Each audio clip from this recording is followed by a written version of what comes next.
The Accidental Entrepreneur is produced by Beinhacker Law and brought to you through our affiliate relationships with the following sponsors. One of One Productions, the New Jersey-based podcast studio that produces and edits both audio and video podcasts. They sell equipment for the average podcaster and have even created a guesting kit exclusively for our listeners. North Authentic, the conscious hair care marketplace offering the cleanest brands from around the world. The Healthy Place, the e-commerce site with thousands of supplements to help you live a healthier life, along with natural solutions for chronic pain, stress, anxiety, depression, sleeplessness, and much, much more. And be sure to support the podcast by ordering some logo merchandise from our online store. Listen to all of our sponsors' commercials later in this episode and follow their links in the show notes to learn more about their products and services. But some people just want to sort of do it all, and you can't. So you have to be really good at something and then sort of build on that. But I mean, you didn't start at Umami and then come out with 27 SKUs and 14 different flavors. With two. We had like 6 that we wanted to start with, and then we just said we're going to do 2. And get good at it, right? Right. Perfect it. That's right. Yeah. And then learn, good. right? This is all good stuff. Yeah. We learned a ton of stuff, like, working with a co-packer. We learned about branding. We first called it chili infusion, and quickly we learned we had to call it a chili crisp because no one really understood what a chili infusion was. So right. They do it the liquor level. Like if you chili infused tequila, everybody knows what that is. There you go. So, right. But different marketplace. That's right. So I think that's a great example of, leveraging that big company experience, to avoid mistakes. I made some, but, I was able to, avoid probably quite a few because of my experience. Somebody said to me recently, they're always happy to make the little mistakes because they learn from those and they're not as impactful on the business. It's avoiding the big ones. Right. That really can get you, Right. And I think you do have to make mistakes, but they're only mistakes if they're growth experiences. Right? Yes. If you don't learn from them. Yeah. And so, failure is only the opportunity to more intelligently begin again. Henry Ford said that. Right. The information provided in these episodes is for entertainment purposes only. It is not a guarantee of success or to be construed as advice of any kind. You should always seek advice from local licensed professionals before making any decisions. The dictionary defines an entrepreneur as a person who organizes and manages any enterprise, especially a business, usually with considerable initiative and risk. People often start a business without much choice, perhaps due to a job loss or just being dissatisfied at work, and they come up with an idea they just know can be successful. They become entrepreneurs by accident. That is to say, their success or failure happens by accident, not with intention. My name is Mitch Beinhacker. I'm a corporate attorney and a business advisor. You're listening to The Accidental Entrepreneur, my podcast about how to achieve success on purpose, not by accident. Join me along with our monthly guests where we share our knowledge and help you get a hold of your business. And now on to today's episode. Hi, I'm Mark Engel. I am the founder of Fifth Taste Foods, and I'm a lifelong foodie. Food is my love language, and I love feeding people. And finally, after a really long career doing lots of stuff, some of it in food, we launched our brand of Umami Chili Crisp. And these are globally inspired chili crisps meant to make it easy for you to explore amazing flavors from around the world in the comfort of your own kitchen. Beginner cooks like the ease and convenience, and experienced chefs really appreciate the complexity and versatility. So we want you to celebrate these flavors from India, Morocco, China, and Mexico, and we've made it easy to do that. Crispy, crunchy, chewy. There you go. All right, Mark. Umami. Yes, good morning. I love it. I'm a big fan now, so I got the jars going in my kitchen and, the whole thing. I put it in all kinds of stuff, and I think you should revive. Remember that there was a commercial in like the 80s, like wasabi, and the guys, that could be your commercial. You can do umami. That's right.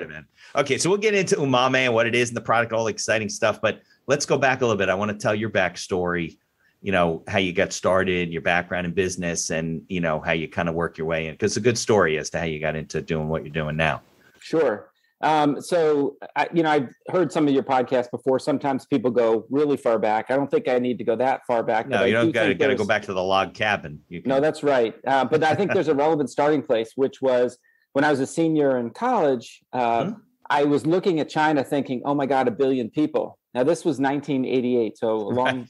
There's long a few time more ago. billion now, right? There's a few more billion, and I was probably ahead of myself, but I thought 1 billion people, I want to sort of go there. But when I graduated college, I had no money, so I worked, saved some money, and then I moved to Taiwan where I studied Chinese. Okay. And after 3 years, I left, and my family thought I'd be home in 2 weeks. After 3 years, I came home, and then I went to graduate school at the University of Pennsylvania, where I got both an MBA from Wharton, and then they also had a program where I got a master's in Chinese from the University of Pennsylvania.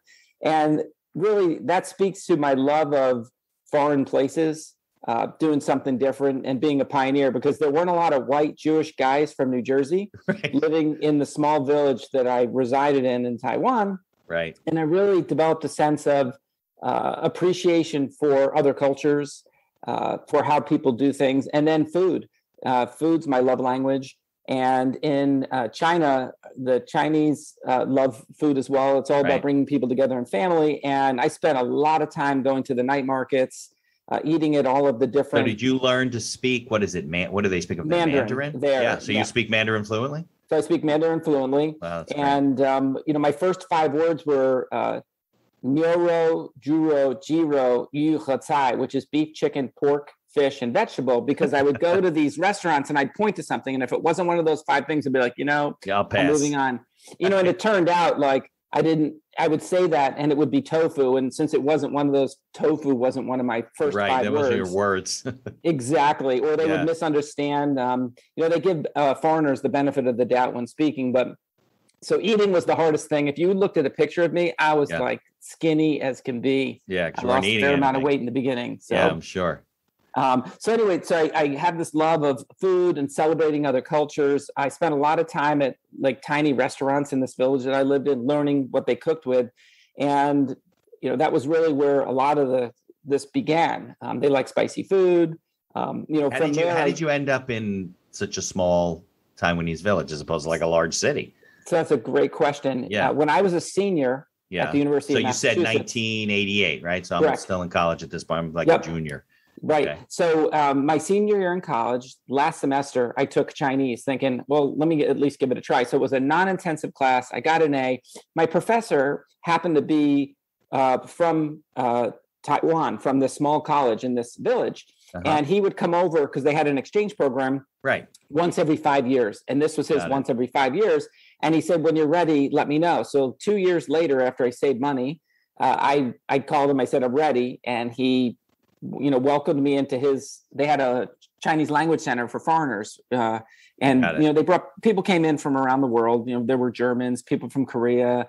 Right. And so I moved there and that made it somewhat easy. So it was because of the professor, his connection. Yes, I would have never found this place. So it was like Mandarin as a second language. They were all teaching everybody. Well, and it's interesting in Taiwan, Taiwanese was pretty strong back then, and it's a very different language. Yeah, completely different. So there's you can't even hear the difference. Now they read the same characters, but it's a completely different language. But is it like some of the? I know some of the other Asian dialects, like they can't even communicate. No, they can't. So it's the same thing, Taiwanese to Mandarin. It's like they don't even know what they're talking about. Right. So to ask how something weighs in Taiwanese, you say "jiginwaze." Right. And if you were to say it in Mandarin, you say "jiga dong duoshao." Not even close. Not even close. Like completely different. Now you could write it if you were literate, and the writing is completely the same. Oh, that's weird. Yeah. I know the dialect. So, now, are Asian dialects like Mandarin? Are they more difficult than English or less difficult than English? Some of these structured languages I know are less difficult. I think I had trouble learning Romance languages. So like with French, you have to conjugate a verb 5 ways. Spanish, French. That blew my mind. And then everything was backwards. Yeah. Right. The way you switch your sentence around. In Chinese, the sentence structure is similar. And I found it, and it was something I really wanted to do. So I found it a little easier than most people, but I worked hard at it. Right. Because now you're seeing Mandarin programs in most of the public schools and high school and stuff like that. We have one. All three of my kids. Yeah, all three of my kids studied from 7th grade on. They were able to, from middle school, they were able to the sixth grade, they were able to take Mandarin. So all three of my kids. It helps to have a dad you can ask questions to. Instead of, I couldn't help them. So it was. Did your kids study Chinese? No, they studied. Well, I think my son studied French. I never took French. Okay. My daughter's studying Spanish. Right. My other daughter studied Spanish. I know a little bit of Spanish. Right. In high school, I could speak, but not anymore. Right. I forget Mandarin, Asian language. Forget it. No way. Yeah. So but it was fascinating because when I moved to Taiwan, when we study here in America, I knew nothing about Chinese history. Nothing. Yeah, I mean, they don't even scratch. They scratch we don't over. Really touch that stuff. Yeah. No. When I got there, I was like, oh my God, there's 5,000 years of history, and the Chinese were the first to build bridges and the compass and gunpowder and map the human body and map the stars. Like they were the center of the universe up until 500 years ago. I think explorers would go there and bring things back, right? They would find things. The spices. And it was pretty amazing. And they will, I was about a decade early, which is okay. But doing what I did, but they will be the center of the world again economically. It's amazing what they're doing. Yeah. I mean, They don't lay copper wire. When I was there, they're not even putting copper wire in for phones. They went right to wireless. And so I don't know if you saw, but Alibaba just created their own chips for all their cloud computing. So they're really leapfrogging everything. Yeah. And because of the way their government is structured, they have the capability to make the investments, and they're really educating their people, highly educated, and they're actually getting creative. They kind of have one team you're playing on because they're communists. So they kind of control. It's like controlled capitalism. They get to direct things and stuff. It's fascinating. It really, and I've seen it all. I've watched this whole thing from there being more bikes than cars to now there being more cars than bikes. I mean, I've seen the whole evolution, and it really is fascinating. Yeah. And they have a lot to be proud of. And so I think as a country, we need to pay real close attention, not just from a, xenophobic hands-off type of thing, but pay attention to what's going on in China, and it's a participation thing. It's not. I agree. Us and we should work together. We'll lose. We will lose. Well, we lose because they set the rules, and we have a free society. That's the ironic side of having freedom. I agree, and I love what you just said. We have to work with them. Yeah, that's the only way this thing is gonna. And, there are challenges because they're doing things like taking over the South China Sea, places where they shouldn't be. Right. So I think we have to pick our battles. Like ones like that are important.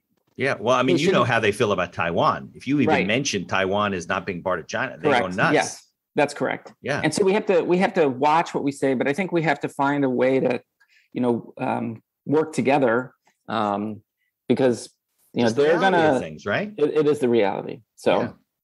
I mean, look at Alibaba. It's probably bigger than Amazon at this point. It's the worldwide marketplace. If not, it's getting pretty damn close. And here's the fascinating thing. They are taking the best of everything. So they're a combination of like PayPal, eBay, Amazon. Then they're wrapping it all up in one sort of platform. Yeah. And going global. And it's they're making great progress. So I think it's going to be really interesting to see how that unfolds. I think right now they're going through some challenges right now in the country, as you can tell, but they'll get through this. They take the long view of everything. Is the company based in China, Alibaba? Yeah. It is. Yep. Okay. Yeah. Hangzhou. Got it. Okay. So we're back in like the early 90s now at this point. You're over in Taiwan? Yep. Okay. And so studying Chinese, and then I ended up working in the bike industry to make some money. So after a year studying full time, like 12 hours a day, and traveling and sort of embracing the culture, I found some work in the bike industry. And at the time, Taiwan and China were where most bicycles came from. And that was a lot of fun. But then I came back to go to graduate school, and I studied marketing and got my master's in Chinese, and then went to work at General Mills. I always wanted to be an entrepreneur. But I thought most entrepreneurs fail because they don't really understand marketing and sales. Right, that's a good point. They don't get any experience, Yep. So General Mills and Procter & Gamble were probably the number 1 and 2 marketing companies where marketing really is the driver. Sure. One of the kids ahead of me in my marketing class at General Mills is now the CEO. And so, all the leaders come up through marketing. And so I was there a little over 4 years, and I developed a passion for product development. So although I was doing classical CPG marketing, you learn to manage a team. I shot TV commercials, built worked on Betty Crocker brand. But I found this love of product development because it really requires both the left and the right brain. Yeah, of course. You need the creative side. What are consumers' beliefs, behaviors, needs, and wants, and how do you, observe and understand those, but how do you translate that into a product that you can bring to market? And that requires sort of the other side of the brain. So, after I did that, I then got sent to China. Now, can I ask you a question? General Sure. Mills, you think, I know they're very big, but Huge. you think of like, cereals and things like that. What were they in all kinds of food, but it was mostly food? Oh, it was all food. So General Mills was, you think Wheaties or Cheerios. Yeah, I mean, they started as a milling company and they made cereals. Gold Medal flour was their flour. Betty Crocker, they own the whole Betty Crocker brand. That's where I started. But your kids probably ate fruit roll-ups. I've sort of managed the fruit roll-ups brand. That was one of the brands that I had a chance to manage. And so Yoplait yogurt. So a really big food company, great training. I'm not sure, which companies are doing training these days, but we got great training. It was a strong culture of management. So you learn to manage people, you learn to run a cross-functional team.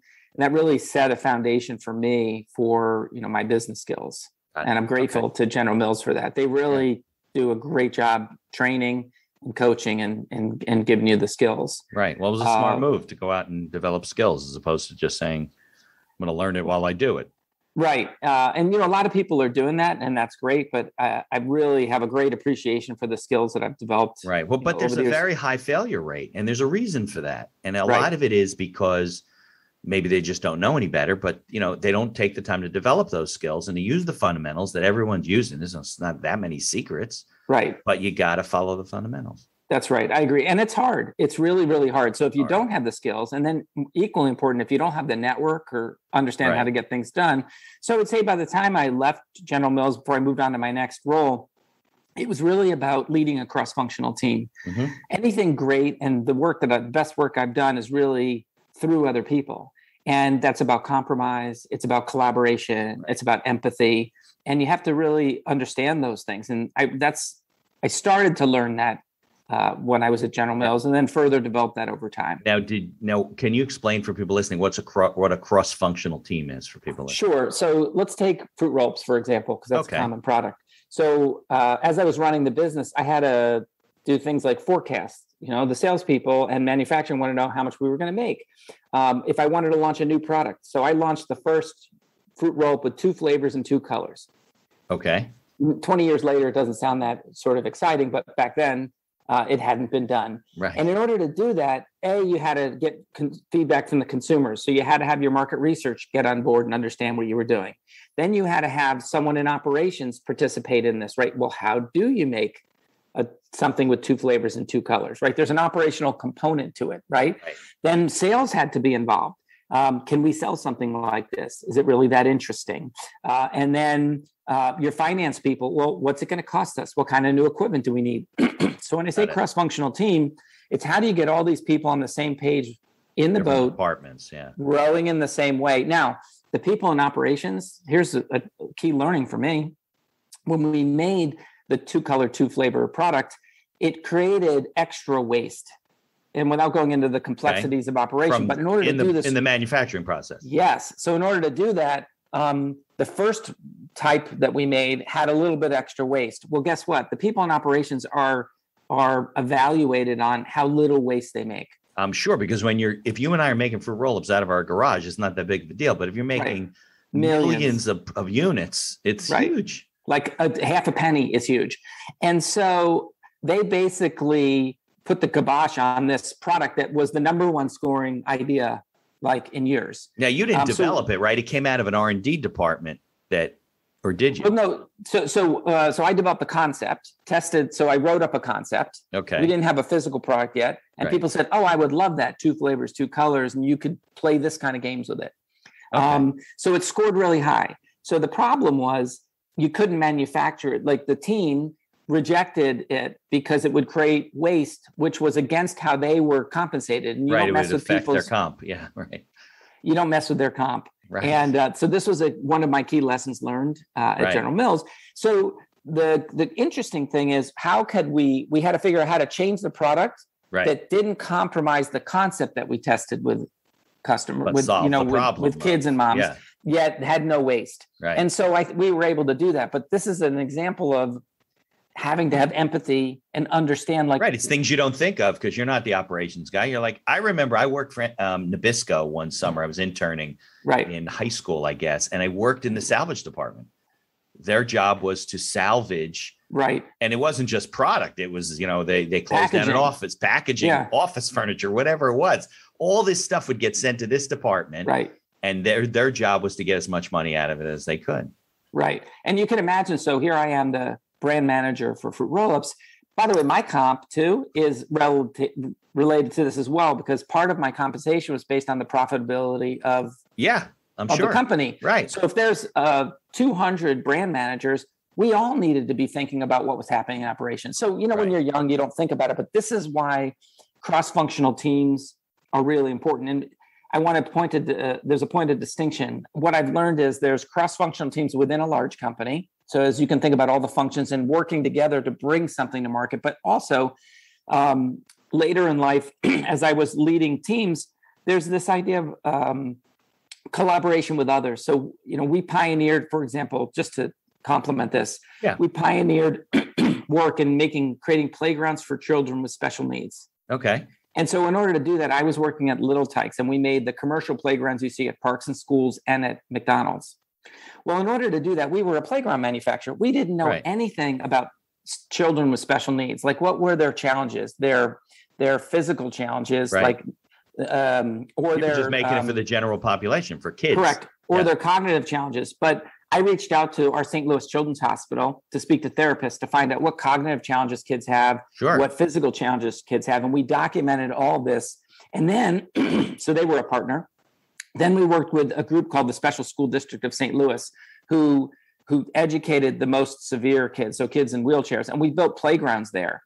And together, we created new components, because the holy grail in special needs playgrounds are creating inclusive playgrounds. So when you can have a child with special needs with a child with no special needs, they can go to the same place, right? And they can be together and interact. That's the holy grail. And so that's what we were able to do, but we would have never been able to do that. So we knew how to make playgrounds, but we needed to collaborate cross-functionally or cross-organizationally to bring all this knowledge to bear on creating these inclusive playgrounds to really change the way. And we pioneered that. That was back in 2004. And now they're everywhere. Yeah. You see them everywhere. And so we created products and designs that were inclusive in nature. So that's an example of this idea of empathy. And empathy is a strategic advantage, Mitch. I really believe that. And collaboration. For sure. Huge. Right. Because some people don't want to do it. Well, people are stubborn, and they end up producing a product that is, not listening to the marketplace, and they fail. I mean, it's look, the most successful people I know who are in your entrepreneurial space, smaller companies, whatever, it's because they listen to their customers, they ask their marketplace, and they continue to do that. It's not they it doesn't end. It never ends, because people are changing. New people are coming into the marketplace. New people are leaving, and and if you're not attuned to that, you're in trouble. And I think it's funny. I think the right brain is what really affects.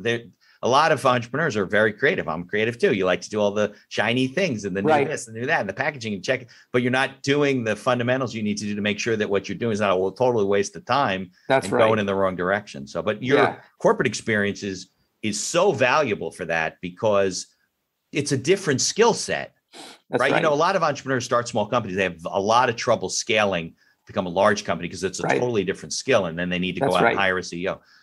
Having those skills, there's a lot to be said for that. So, and, just building on what you just said, my experience is I'd rather execute a simple idea flawlessly than a complex idea in a mediocre way, because you live to survive another day, right? Absolutely. And so I think, but some people just want to sort of do it all, and you can't.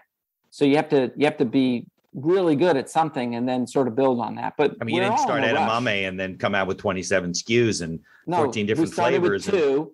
We had like 6 that we wanted to start with, and then we just said we're going to do 2. And get good at it, right? Perfect it. That's right. Yeah. And then learn, right? This is all good stuff. Yeah. We learned a ton of stuff, like, working with a co-packer. We learned about branding. We first called it chili infusion, and quickly we learned we had to call it a chili crisp because no one really understood what a chili infusion was. So right. They do it at the liquor level. Like if you chili infused tequila, everybody knows what that is.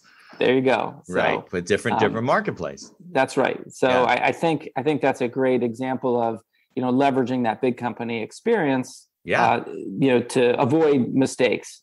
I made some, but, I was able to, avoid probably quite a few because of my experience. Somebody said to me recently, they're always happy to make the little mistakes because they learn from those and they're not as impactful on the business. It's avoiding the big ones. Right. That really can get you, Right. And I think you do have to make mistakes, but they're only mistakes if they're growth experiences. Right? Yes. If you don't learn from them. Yeah. Absolutely. And so, failure is only the opportunity to more intelligently begin again. Henry Ford said that. Right, exactly. But if you're wrong about your product, for example, and you have a warehouse full of product because you didn't do it right, that's a big mistake. Right. Yeah. You get your first 2 SKUs and they're wrong. You could change them. You didn't order too much. Totally agree. And it's interesting because we've been doing R&D on a new product line. We were in a pilot kitchen last week. And I've been really wrestling with, like, what have I learned the last year and how do I apply it to this new line? Because this line is going to be huge. And I'm really thinking about going slower, really just slowing down, getting the testing done, and just trying to have patience, which no entrepreneurs have. But I think it's going to serve us really, really well,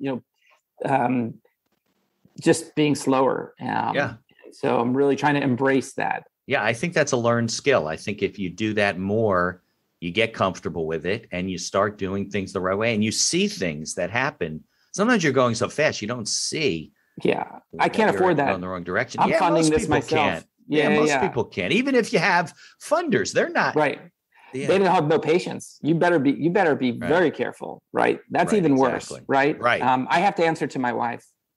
Yeah, well, that might that's be hard worse enough. Than having investors. Right? Exactly. Well, it's not as bad as having investors, but I'm responsible to her and my family, right? Of course. So it's fascinating to me the last 4 weeks, just slowing down on this process. I wanted to be out before the end of the year, but I'm thinking, January is plenty of time, and maybe even February. We're gonna get it. I want to get it right. Now, you said you have a test kitchen, so you did that like kind of off-site or out of. Not using your regular facilities? Yeah. So Mitch, I ran a food company before doing this. Got it. And the one thing I learned is I don't want to run a food company. I don't want to worry, are the chilies coming in from Mexico? Right. And, I don't know if I could say this on your show, but, are married people on the third shift having sex, while on the clock? And by the way, they're not married to each other. Right. I don't want to deal with that. Yeah, no, those are HR issues. There's no question about it. And so this was a co-packer that has a commercial space where we would make this next product at. And so we literally went in, we ran, 100 pounds and it was totally enlightening. So now we're going to be getting some feedback. We're working on the formulas. And, I could probably have something ready in 4 weeks, but that's just too fast. And so I'm just going to slow it down a little bit. But they're the ones that are doing the testing for you, and then eventually. No, I'm doing the testing. I'm literally You're in just there using their space. Correct. Right. So I was in there using their equipment, and I will be there. Ultimately, they'll make this. I will be there for the first 10,000 pounds. To make sure they get it right. Well, I have to write the process. I have to write the procedure. I have to make sure FDA is signing off on it. So I take this very seriously. It has to be done right. And our products, as you know, every detail is important. Every particulate, every ingredient. And so here in this next case, because it's all about creating these amazing eating experiences for people, that's where we're at. And so this next product, every detail is important. And I just want to make sure that I document it, that I'm comfortable with the people there. But I will be there for the first however many runs it takes. Right. And so that's what we were doing last week. Actually, we ran it. They were just sort of helping. We ran all the equipment. We ran all the cooking, all the testing. So got it. Okay. I know I'm jumping around and I'm getting ahead. Yeah, that's okay. So where were we? You were back. you were back at General Mills. You left General Mills. Left General Mills. So then SC Johnson, which owns Raid, Glade, and Ziploc bags. Yeah, that's the wax company. That's not the healthcare company. Not the healthcare company. Are they related to Johnson? Is it? No relation. No relation. SC Johnson is a family-run business started by the grandfather and now run by one of the kids, grandkids, but not related to the other Johnsons. No. They wanted to set up 8 centers of innovation around the world because they weren't able to export innovation from North America to, say, India. And so they were very, very thoughtful because they're in lots of categories. They were very, very thoughtful. And so they created these centers of innovation in 1999. And they had, just as an example, like the UK was high-end toilet care. Okay. Argentina was low-end floor care. Philippines was low-end air care. France was high-end floor care, right? And China was low-end insect control. So think of mosquito control for 5 cents a day. And so they set these 8 centers of innovation around the world, and they had them all filled, but they couldn't find someone to lead this center of innovation in China because at the time, and I don't mean this in a bad way, but 21 years ago, there weren't a lot of Chinese people who understood innovation, how to lead innovation. And so they came and recruited me from General Mills to go open this center of innovation. But all of the other centers of innovation had someone from the local market. These were research and development facilities, right? They were really marketing driven, but I had a cross-functional team. So for example, on my team, I had a local technical, insect chemist expert or something, right? From China, right? Got it. I had a marketing person from China and I had a market research person. And then I had an entomologist from the US who was on the team.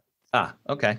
Remember, back to cross-functional teams. You're dealing with mosquitoes, right? Mosquitoes, rodents, and roaches. And did you know anything about them? No, Nothing. You're a marketing guy. No. You don't need to. You need to know. No, you actually need to. It's funny that you say that, Mitch. You actually need to. And you learned a lot about that stuff. You have to learn about the biology because what you want to do is you want to eradicate them. So biology, that's probably the last thing you want to be doing, right? Your whole career. Now you're a biologist. Oh, I loved it. No, but I mean, if you're sort of fascinating, was it? Fascinating. I mean, if you're an innovator, you got to dive into this stuff. Yeah. So curiosity, we'll come back to this, but ask me about curiosity a little later. Because I think it's really important skill. And it's, I think it's something that we all need in the future.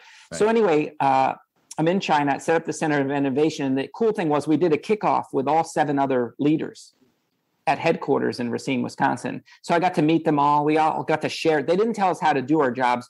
We all got to share learning. They gave us some training. Although I had been leading innovation at new product development at General Mills, that I spoke Chinese and led it new product development at General Mills, which is what made me an attractive candidate. Got it. Right. So I understood, the product development process, ideation, commercialization, development, launch. Right. And so they had recruited me, but I got to meet these 7 other centers of innovation leaders. I'm still friends with half of them because they were really unique and interesting people. We got training and then we went to our respective countries. And I left with two young kids under 4 and a pregnant wife and moved to Shanghai. So that was an adventure, right? Okay. Yeah. Yep. And the third was born in Hong Kong, when we were living there. And so we set up the Center of Innovation. They didn't tell us how to do our job. So we would communicate with the other leaders to say, what are you doing? How are you doing it? We would share learnings. I took my team. It all started with what are the beliefs, behaviors, needs, and wants. So we took the research we had, and then we went into more than 100 Chinese homes doing ethnographic work. So we would watch people, observe people, ask questions. And that helped us develop this really deep understanding of the Chinese consumer back in 1999. Now, we needed communist approval to go into every single house that we went into. Oh, yeah. I mean, it was really an interesting time. I'm not sure that's the case anymore. But, I was in upscale high-rises in big cities. And then I was in remote villages where farmers lived on dirt floors, trying to understand, down in the Golden Triangle, like, how do farmers deal with mosquitoes? And so it was fascinating to me. And, a great insight I'll share with you, because this was fascinating to me. My third week on the job, we were in a home. We were talking to this older woman in an older home in Shanghai about roaches. And while we're sitting there, a roach jumps up on the table, runs across the table, and she just smashes it with her hand. Big roach? And I'm thinking, roach, a cockroach. Yeah, and I'm thinking to myself, she really doesn't need a product. It doesn't bother her, just boom. Yeah, and I went back to my boss and I started to walk her, and I had seen a couple of things like this. And I said, I don't think mosquitoes is a problem. I said, I don't think the cockroach category is one where there's going to be a need right now. And she was pretty unhappy about that, because they had spent a lot of money to move me over there, and she didn't want me but this was the fact. I had data, a bunch of data points, not just this one. But after that one, I was watching and I was like, I don't think there's a need for this. You mean what was it, because they didn't have cockroaches, or it just didn't bother them? Didn't bother them. Yes, they weren't going to really invest in. No, they weren't going to spend money on a product that, and this old one was and it turned out we stuck with the project, and we came up with some interesting ideas, and, younger people were less likely to do that, but it's just fascinating. But that's what you learn when you're observing. Right. And in people's homes and in the United States, you see a couple of cockroaches in your house, you're going to bomb your house and leave for 3 days. Exactly. When I came back, I worked on rodents. I had a similar problem here. When I came back and worked on rodents, what we learned was, if your wife saw a mouse in the house, most probably she'd jump up on a chair and scream. Yeah. And then when she's done, she would get off this chair and call an exterminator. Right. If she didn't do that, she would go to the store. She would go to the store and she would be at the shelf, but she wouldn't know what to do, because there's poisons and there's all traps. Kinds of stuff, right? Right. And so, I was trying to recommend to leadership here back in the U.S. I'm like, we should spend money on educating at the shelf, because that's the point. That's the moment where people are like, what do I do? Right. The household penetration of rodents is so small, you would never TV advertise. And that was like heresy at a place like S.C. Johnson, because everything was TV advertising. And so, it's different than toilet paper, where, penetration's 99.99%, with rodents, it's low, and doing a TV commercial, really, you never see those, right? 'Cause it's not worth it. You wouldn't make sense. So anyway, you fight the good fight. I'm not sure I won that one. It's funny. I think my wife once, in our older home, we had a mouse in the house. She calls me at work. What am I going to do? And then she traps this thing. I come home from work, and the thing's in this little box, I guess. And there must have been 15 books on top of the box. I'm like, I don't think the mouse is that strong. I think. Oh my gosh, that's so funny. And then I lifted the box of the mouse was standing there shaking, probably because it's terrified to death. Right. Put it in this little box, took it out to the woods or something, and I don't know whether it came back or not. But it was pretty funny relative to what you think you need to do with a. That's the whole insight. That's the whole point. No matter what product or service you have, having those unique insights really allows you to create unique products, right? Yeah, sure. But it's interesting how it varies. You don't think about it, but from culture to culture and situation to situation around the world, it's just something they live with. So they're not going to invest in money to kill things that doesn't bother them. And that's why ethnographic work is so important, observing people in their space. Why do they do what they do? Cereals for breakfast, but when you watch people, they eat it after dinner as a dessert. Right. And, there's cognitive dissonance. They say, oh yeah, cereals for breakfast. A lot of cereals eaten at night. And so do we create a cereal for evening, for dessert, a dessert cereal? Or they just eat the same cereal. Yeah, maybe. Or they eat the same cereal. Do we create a dessert cereal specifically for the occasion? Here's a word from our sponsors. Looking to get into podcasting? Maybe to market your business for your own enjoyment, or because you have a message you want to get out there. One of One Productions is a New Jersey-based studio just over the George Washington Bridge that caters to the booming business of podcasting. They offer a comfortable atmosphere using the latest technology available to record your podcast. And they are a full-service media company offering both audio and video production services, creating both audio and video podcasts as well as video shorts for business and personal use. Professional audio equipment packages are available through their website for all budgets, and be sure to check out their podcast guesting kit, created specially for our listeners. Care for your health, care for the planet, and look flippin' great doing it. North Authentic is a conscious hair care marketplace offering the cleanest brands from around the world. Their pro stylists curate only the most fabulous non-toxic hair products with better-for-you shampoos, serums, masks, and more that actually give you gorgeous hair without hurting your health or the planet. Hey, you've only got one life, one planet, and one glorious mane. Might as well treat them all as best you can, right? Try a 100% clean hair care routine prescribed just for you using their link in the show notes. If you don't see a big, beautiful difference in how your hair looks and feels, you can tell them they're crazy. Do you battle chronic pain, stress, anxiety, or depression?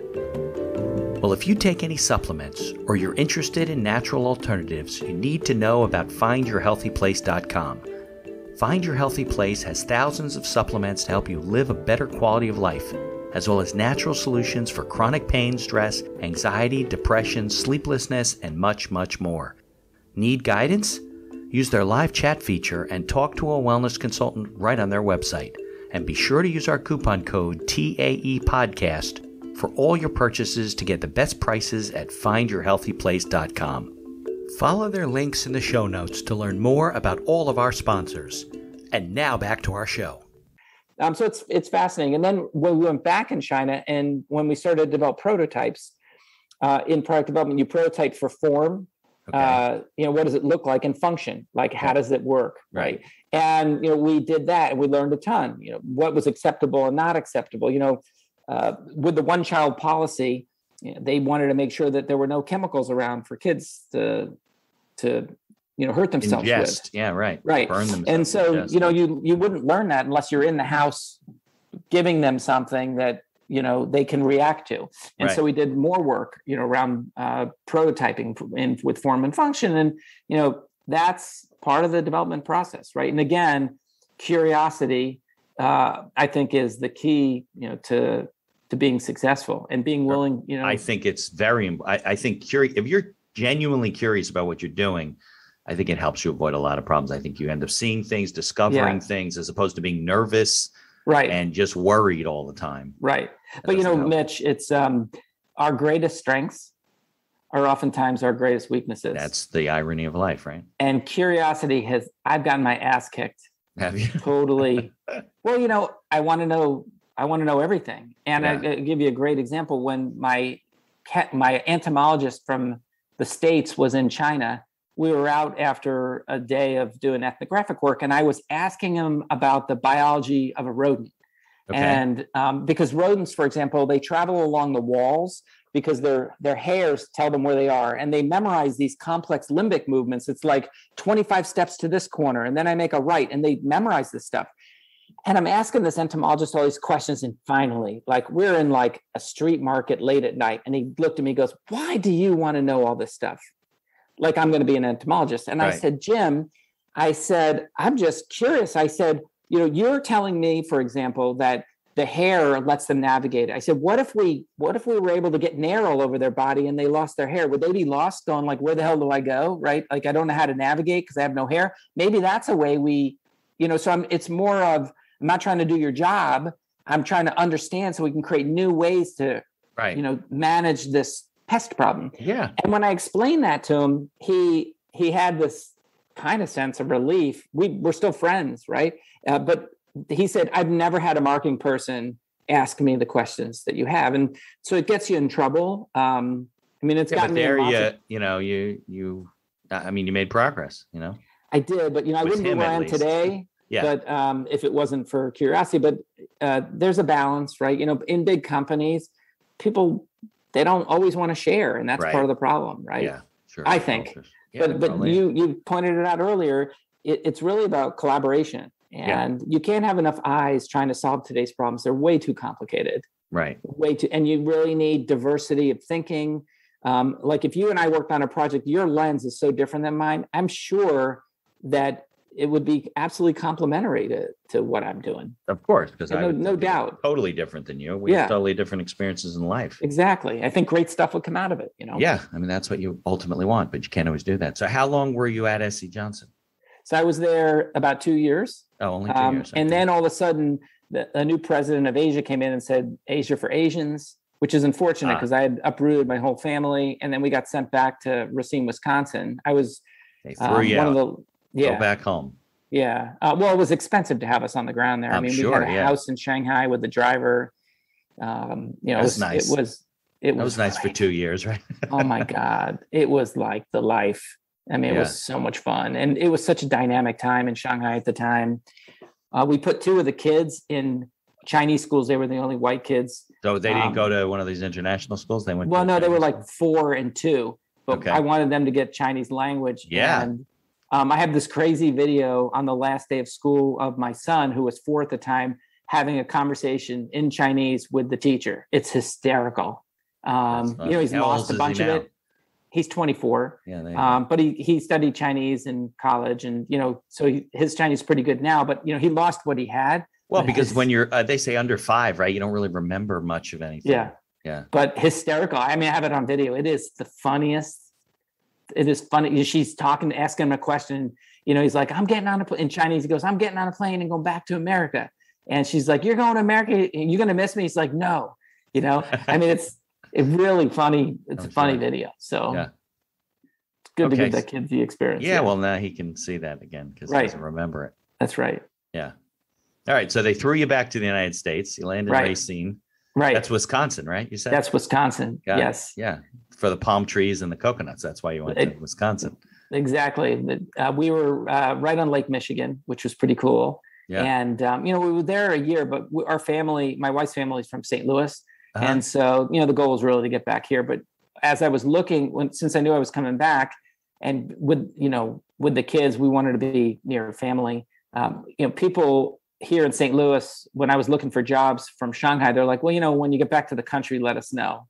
Right. So, I had to move to Racine first, and then I ended up, finding work back down here. So. And you're in St. Louis now? We've been in St. Louis for 21 years now. Oh, so, good. Okay. And it's been a great place to raise family. There's been a significant amount of innovation here the last 6 years. Mm-hmm. Prior to that, it was pretty bland. Yeah. We made the best of it, and it's been a great experience, especially having grandparents and cousins. I couldn't be happier. Yeah, no, of course. It's hard to be away from family for a long time. It is. So it's been great. And so our kids got to know their family and their grandparents. And so we're very fortunate for that. Very nice. Okay. Yeah. So you came back. You weren't with S.C. Johnson at that point, right? I came back to Racine, but then I moved here that's where I worked for Little Tykes, the commercial side of the business. Where Little Tykes came. That was my Little Tykes experience. Is that an independent company, or is it part of Play School, or? It was part of Newell Rubbermaid at the time. Okay. And then Newell Rubbermaid sold off the commercial business and let them continue to use the name. And then the toy company stayed with Newell Rubbermaid. And I don't know who owns them now, but so it was my first experience really in what I would call management. So I sat on the team. We talk about a cross-functional team. So I headed up marketing and product development, and I sat on the team with operations and finance and R&D. And it was great because we were the decision makers for the business. Got it. That was exciting. Got it. Okay, so you got to take us through. I want to see when you become an entrepreneur, when you get out. You're on your own. Good luck. Yeah, I'll fast forward because there's a lot of stuff in between. But I would say, having worked for people my whole life, most recently I was helping run a Chinese food company. And just to give you an idea, we hand rolled 500,000 egg rolls a day. So you sold wholesale to restaurants. Yeah, so there's 45,000. Why they all look the same? They don't make their own egg rolls. That's exactly right. Right. Yep. And actually, a driver of that, you talk about being asleep at the wheel. So, 20 years ago, lots of immigrants had come over from China and Hong Kong, opened up Chinese restaurants because that's what they didn't know any better, right? Exactly. That's right. And then what happens is they highly educated their kids. Highly educated. They believe that Chinese believe education is important, and they're not working in the restaurants. And so while they were growing up, they would make egg rolls. But when they got older, all these people who were, grandparents who were, come over too, all that didn't exist. And so this company filled the gap in that space. And, 600,000 egg rolls a day we hand rolled. We made 1 million fortune cookies a day. Yeah. But what I learned was, I had worked with my business partner at the time, and our values were just not aligned. Okay. And that's okay. Yeah. And so, it was time for me to do something more, on my own. Unfortunately, it was a toxic departure, not by any means for me, but without going into it, it was a toxic departure. And I'm like, I looked for work, and then I realized it's now or never. It's time to do it, because I would have waited a while, but I couldn't find work. So I said, I mapped out, you'll appreciate this. So my wife's a second grade teacher. Okay. I took a 20-foot long sheet of paper and I mapped out my career into phases. And then along the bottom. And then as I did that, I started to do some mind mapping about like, what's authentically me? What do I like? What experience, where can I add value? Right. What's authentic? And lots of themes came up. And, food for me is my love language. And there were two ideas, one which I was passionate about, but didn't have the experience and no credibility for. And then this idea for, a food company came up. And so I just started to go down that path. And I said, I would make a third of what I was making before. I'd be happy and I could make it work to do my own thing. Right. And then not be beholden to a company or other people. So that's sort of how I ended up here. And it's been, we got our first pallet of product on March 20th, 2020. Perfect. So that was the just day in time to not be able to sell anything. Yeah. Everything shut down in St. Louis. And the good news is we had set up an e-commerce site. So last year in 19, we did half our business e-commerce, half brick and mortar. This year it'll be 80-20 because we picked up a bunch of stores around the country that are carrying our products. Yeah. So that's where it began. You think about a cross-functional team.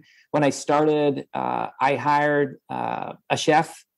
This chef had been my boss, believe it or not, in college. She was an investment banker at Merrill Lynch. And then she won University of Chicago MBA. She won a cooking contest to go study in France for a year. Oh, okay. And then she never went back to banking. Since then, and so that would have been, 1990. Since then, she's opened up restaurants in New York, done food styling for Pizza Hut. She did like the Today Show for years, all the food styling. Very, very talented professional chef. And I had hired her at General Mills a few times. So I called her up because she's a friend, and I gave her my rough formulas for at least Chinese and Mexican, and then she just did her magic. And then on her own, we decided to do Morocco and India, and she just created those out of thin air. A lot of research. Right, but she did all the recipes and she did all. Amazing. And so, cross-functional. So she's been involved since day one. And she's been a great partner because not only is she a chef, she's a business person. And so when we're talking about going to market, she can totally weigh in on those things as well. Yeah. So now jumping back a little bit, I like the exercise of laying out it was basically like kind of a business plan, strategic plan. And a lot of people don't realize that when you put a business plan together, sometimes the question is, should I be doing this? Is it something I want to do? Do I have the skills to do it? Can I get other people to help me do it? Will I enjoy like you said, you would take a third of what you were making if you were happy and enjoyed what you were doing. I think a lot of people don't explore that because from the outset, maybe it looks like it's something they want to do. Oh, I would love doing that. But then when they really learn about the intricacies of the business, the ins and outs, it's not what they think it is. It's not, glamorous or whatever their impression is of it. And it's a good exercise. And I want to come back to that, but you have to work through things like, I was folding boxes. I fold boxes now. Yeah. You got to do what you got to do, right? Right. But, this exercise, interestingly enough, at a highlight, there was a phase one, and that was just learning skills. And when I look back, I was like, okay, so I worked all these hours to build this core set of skills. So for example, Taiwan, I was there 3 years, on this document, I was able to think about this and write down what it is that I learned in Taiwan. And I developed a sense of a comfort with ambiguity because I landed in this country where I could say hello, goodbye, and excuse me. Right. And then my first 5 words were those food words, right? Right, and that was it. And so I had to observe at a much higher level than I ever had in order to ride a bus, in order to, rent an apartment, in order to just do things. Right. So I developed a keen sense of observation. I developed a sense of curiosity and trying to find out. And then I developed this I had strong work ethic, but I studied Chinese like 12 hours a day. Right. And So when I looked at my experience in Taiwan, it's this comfort with ambiguity, which is really important in product development, right? And then ability to embrace failure and learn from it. On this map, you'll see those are core skills that help me become who I am and what I enjoy. Yeah, there's no question about it. Yeah. And then, phase 2 was getting more management skills and then people leadership skills and learning what I liked there. Right. And then I would sort of document, what's authentically me. I think about food. I think about curiosity. So I'm going to talk about curiosity for a moment. Sure. In running new product development, my biggest job ever was running new product development at a company called Express Scripts. Okay. And I was there. I came in to run the pharmaceutical company. They're online medical. Pharmacy benefit management. So just like you use your medical card to go see the doctor, you use this card to buy your drugs. Got it. And when I started there, we were 20 billion in revenue. And when I left, we were 100 billion. So pretty crazy when you think of the growth. Sure. I came in to run new product development. And what I quickly learned was I needed to build this team, both that reported to me, but also this cross-functional team. And in order to be success, I was able to realize that there were, 3 key traits that people had to have in order to be successful. One was curiosity, and I call it active curiosity, meaning you're not just curious, you look at something and then you will dig into it until you figure it out. You're driven to learn about it. To figure everything, right? Right. Service, and I define service as having empathy and being willing to collaborate. Okay. And then pride. You take pride in your work. So you're not going to hand me a piece of shit. Pride is, this is something you're proud of. Right. And I learned how to interview for curiosity, service, and pride. And I didn't always get it right. But if I could find partners who embodied that, I knew they would be collaborative. I knew they would be empathetic. Right. I knew they would be curious. And I knew that we could work together to do amazing things. Yeah. And so I really refined that piece. And even to this day, I don't do well with people who don't exhibit those traits. Right. And I've had people on that one team. I remember this young lady, she had built this model, and I was asking her questions about a model that she said she had built. She had no answers. Right. And 2 weeks later, she didn't build it.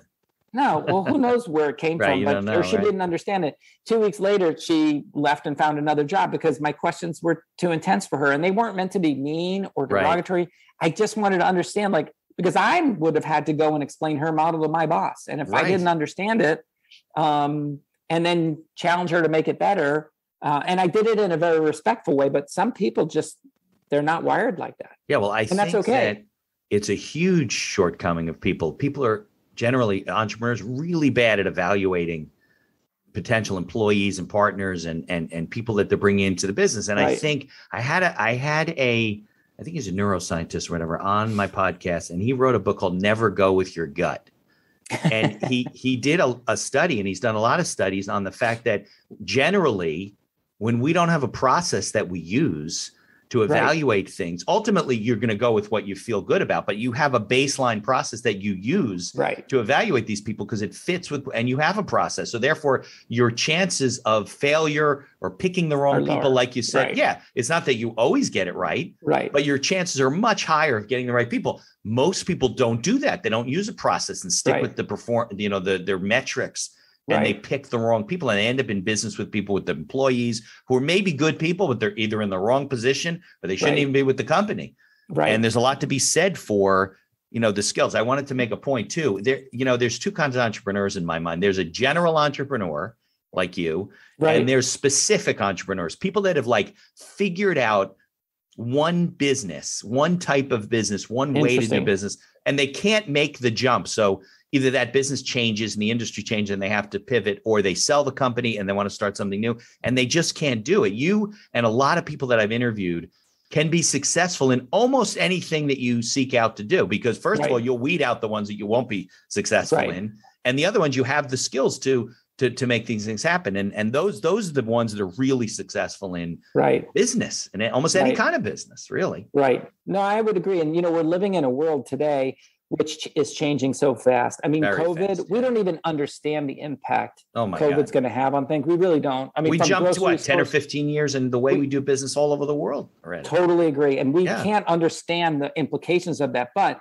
if your eyes are open, and you're paying attention to this, I think you can ride that wave. And, I read a report by Accenture that said the two biggest skill gaps in the future, it's $1 trillion gap in like productivity and efficiency, is a lack of critical reasoning and empathy. I'm not surprised. And I think it's so true. Yeah. People don't think. And even though computers will do some of the thinking, you need to be able to, like, when you ask someone to do something, I don't want them to do it exactly like I'm asking them. I want them to use that as a guide and then go, if they run into a problem, I'll give you a really great example. What makes us human beings, Right. I asked someone to pack something a certain way, and they followed my thing to a T. And had they just looked at it, what was being asked of them was going to fail. Did you do that purposefully? No. So so here's the example. I asked somebody to pack a pallet with flavors, layered by flavors. Okay. Well, 3 layers didn't have enough product to make it into the pallet, so they put some cardboard down and made the next layer. Well, the whole thing caved in. Which was obvious, right? When you looked at it, it wasn't a hard and fast rule, and someone who packs pallets for a living should have realized that you fill the layer out with a new flavor and then put another thing down. And that's just an example. And people just don't think. They don't want to think. A lot of people don't want to think. Right. Maybe they don't want to. No, it's you have to think in your job every day, but people they just don't want to. They don't want to think. So you got to find the thinkers, and they're rare. It's like 7% of the population. Yeah, they're not problem solvers. They just exactly. That's that critical reasoning. Yeah. I had a case yesterday. I have a client of mine who's selling a body shop. The guy who's buying the body shop needs to get licensed through the DMV or whatever because it's an auto body shop. He's been canceled by the DMV to get fingerprinting or whatever it is, like a bunch of times. We're supposed to close. He can't get this thing. The DMV is going to take like 8 weeks to do this. My guy wants to close. This buyer, I think, is living in the house on the property or going to live. So he's given up where he's living. So I get everybody on the phone. I go, listen, we have to solve this problem. So the guy from the SBA says, well, they're not going to loan the money unless he buys the business. Sure. So I go, well, let's get off the phone. I'm going to figure this out. So I call him back and I said, listen, this is what we're going to do. Your guy's going to move in. He's going to rent and pay my guy rent. He's going to run the company as it is now. And he's going to pay rent to be in the house. And then when we're done and you get the license, then we can finish the closing, transfer it over. Everybody's like, that's great. We're doing it. And, nobody else was going to solve this. It was me. Right. They're all screaming and yelling at each other. So I'm like, yelling at each other is not going to, let's figure this out. Yeah. My guy's not waiting 3 months to sell his business. He's going to find another buyer. Your guy now has no place to live. So, and now the guy's so excited. He's like, okay, let's move in. I'll move in Monday. Right. So, and it's a multivariate thing. And people just, I don't know what it is, Mitch. I really don't understand it. Lack of experience in critical thinking. They haven't developed. I wasn't that analytical before I went to law school. That was one of the reasons I went. I wasn't a good writer. I wasn't very analytical. I felt that I wanted to be more analytical. And law school was hard for me. It wasn't like I went to moot court and I was wow. It was hard because I didn't have those critical. But I definitely came out of there as a much more critical thinker than I was when I started. That's great. Because that's a great example that you just gave. I love that. And we... no is not in my vocabulary, and so with the fruit roll-ups, that's what I said. If I can't do this, I'm going to do something else. And there's lots of ways around it. And we have to, and it's interesting. The hardest thing about being an entrepreneur, Mitch, I have the skills to do this. That's not the issue. Right. It's the emotional side. Yeah. And if I were to talk to, you need a humbleness to not think you're right all the time. No, not you. I'm just saying in general, the entrepreneurs. It's like perseverance, for God's sakes. Everything. You gotta you and I were supposed to do this 3 times, and it got moved. Not for whatever reason. Both of us. I screwed up second time. Whatever. I don't know. My mango is stuck off a boat in California. I can't do anything about that. Still stuck there, right in a port, sitting there. Not anymore, but it was for way too long, and I got orders canceled. Right. So it's just perseverance, and it takes far longer. You only hear about these success stories. Everything takes so much longer and costs more. And it's just a matter of having the perseverance. That's the difference between success and failure. It's just being able to wait it out. There's no question about it. And I think people got to recognize life doesn't happen in a straight line. Never. I got to success. We didn't get there from here to there. It just didn't happen that way. It is. So like if you take it, if you expect it to be difficult, right? You know something's going to happen. You just don't know what it is. When it does, not such an event. You're like, okay, the boat's stuck out in the port in California. Everyone else is dealing with this thing. We might lose some orders. We're not going out of business. Right. Let's figure out how to solve the problem. Yeah. And, I believe that everything happens for a reason. And so, when that stuff got stuck, I literally stopped making sales calls for 3 months and I pivoted my attention to this new product line. I wouldn't have done that had that there not you been go. The case. Right. And so it's you got to just keep busy and keep sort of pushing forward. But that's been the hardest part for me. It's been and I know we're running out of time, but I wanted to talk a little bit about the evolution of the product. Right. I actually, while we're videoing, I think I pulled up, let me think. I think I pulled it up on your website, but maybe you could tell us about, let's see. Can you see that? Not yet. It says your start. Oh, there you go. I see that. Yep. Right. Yeah. So these are the 4 main products, right? Yes, they are. Yeah. Very good. So maybe you can tell us about, right. And I could talk right about it because you sent me a sample box or something? Yeah, sample box. And I've been using it on, beans and rice, and I've been using it on meats, and I've been using all kinds of different kinds of stuff. So maybe you could tell us about the evolution of these things. Sure. So we started with the first 2 on the left. So the Chinese chili crisp and the Mexican chili crisp. Now, the best way to describe our biggest challenge is we're pioneering a new category of condiments. And so what is it and how do you use it? And so if you think about going to a Chinese restaurant and there on the table is oftentimes a jar of oil with chilies in it. Well, what we tried to do is we tried to take that to the next level. And just for clarity, umami, what the name of our brand is the phonetic spelling of the Japanese word umami, U-M-A-M-I, and it means the 5th taste. Think of it as the conductor in an orchestra. It takes sweet, sour, salty, and bitter and elevates it to a whole new level. So it makes your mouth explode with flavor. Got it. And so, the one on the left, the Chinese chili crisp, has flavors from Szechuan. And really, that's where it all started. This is the gateway chili crisp. So if you think crispy chilies, there's peanuts in it. There's fermented black beans, which is where we get our umami. But then there's these mala peppercorns, which have like this tingly flavor to it. So it's the simplest of our chili crisps. But what people love is the organoleptic properties. And what that means is, what does it taste like and what's the experience in your mouth? Yeah. So we say crispy, crunchy, chewy. And that's what we want to do. Our jars are 80% solids. But then we said, how do we take this platform, this crispy, crunchy, chewy concept, and bring it to our favorite culinary hotspots? So in the case of the second one, the blue one from Oaxaca, Mexico, this is where we looked at the flavors that are relevant there. So in celebrating these flavors, not copying it because this doesn't exist in Mexico, we said Oaxaca is known for their chilies. So this is a blend of 4 Mexican chilies, ancho, guajillo, pasilla, and chipotle. So it's a little smoky, but we then take whole cumin and coriander seeds. And when you bump into one of these, you get this burst of cumin or coriander. But my favorite is when you stumble on an orange peel because it gives this burst of citrus. And then there's pumpkin seeds. And then the palate is cleansed when you bump into a chunk of mango. And the chef that works with you or is your partner or whatever her role is, she developed the recipes for these things. Yes, she did. Through testing. I guided a lot of the requirements about crispy, crunchy, chewy. Every particulate is carefully negotiated over. And so what you get is this adventure in every bite. So one bite might have a thing of cumin in it. Another might have a coriander. And then the next one might have mango. There's also pumpkin seeds. So again, crispy chilies, crunchy nuts and seeds, and something sweet. They all have that in common. Now, what made you go into creating I guess for the lack of a better term, a condiment, right? Yeah. So as a foodie, I was making these products in my own home, something similar to it, because they simplify cooking.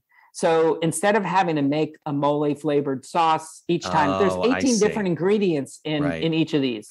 And so instead of having to assemble them and make them, I'd make them and then they'd last me weeks in the fridge.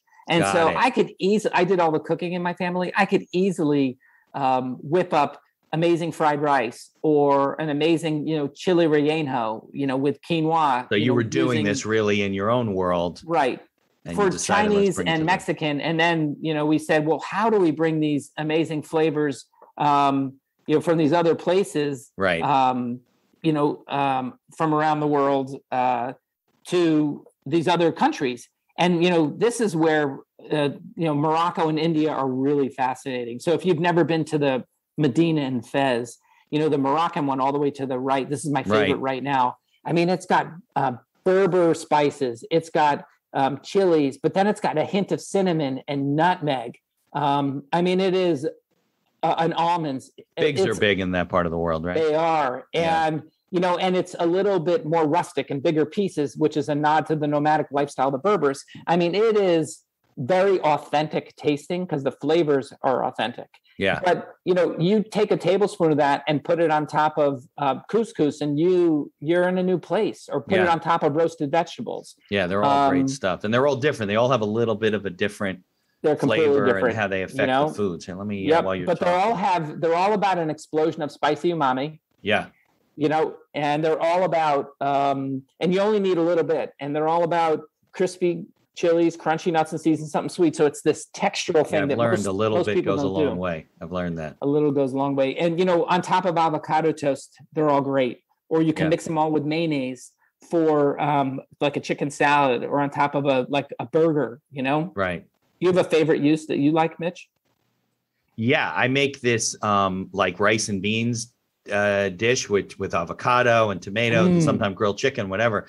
And I usually put some hot sauce on there, whatever. So what I did was I would take a tablespoon, like maybe half a tablespoon of whatever I wanted to do, whether it's Chinese or Moroccan or whatever, and I put it in there to mix it in. And it just like enhances the flavor. Right. It also adds some crunchiness or whatever to it. Right. And color. And so, you can be. But I've used it on burgers. I've used it on avocado toast. I've used it on different things. It's very versatile. So, we just, I just want to feed people. Right. Yeah. I mean, I just want to feed people great tasting food. And, we make it easy. So instead of having to go buy 18 ingredients, of which some you use and some you won't, you just get a jar of this. And that's our goal. And, what's interesting, our products are vegan. And this next product line, I'll just tease it out a little bit, is our goal, our mission is to make plant-based eating craveable for everyone. Well, that's some of these goals of like Impossible Burger or whatever. They're not going to get vegan people to eat Impossible Burgers. They want to get meat-eating people. That's right. And that's what we want to do, right? So I love meat. I want to eat meat all the time, but I want to eat meat one day less a week. Yeah. Both for my health and, for the planet. So we're going to be launching an interesting product. It's a shredded product. And it gives an amazing eating experience, and true to umami, it will have umami embedded in it, and it will be flavors from around the world. Great. So we're looking like at a Cuban mojo and a barbacoa, and we want to make it no compromise. And it's different. Impossible and everyone else is doing ground or sausage. These are shreds. Got it. So it's like a shredded product. And, so it's a replacement. It's a meat replacement, basically. Meat substitute. It's not meat. It's not meat. Right. It will rival meat. It will rival the meat eating experience. Almost, I've done research. Almost all the companies talk about meat. We're not going to talk about meat. We're just going to rival the meat experience. And so we're working on the marketing, but it'll be under the Umami brand. All right. Well, we're going to put links in the show notes for the Umami, because I know it's not available all over the country in every place, right? But you can buy it online. Have it shipped to you. Yep. We'd love to send you some online. Okay. And so we'll put all those links in the show notes. But if you could also come back to me when you're launching the new product, we can maybe send out an email to our listeners and say, hey, the product we talked about on the podcast is now available, because this still be 60 some odd days before this comes out anyway. Oh, yep. Perfect. And then maybe we're closer to having it come out. We can put a link out. Well, and I don't want to get ahead of myself, but we have a way that we may be going to market. Remember, it's all about how do you go to market, where people might be able to even get some of this. So depending on how things unfold. So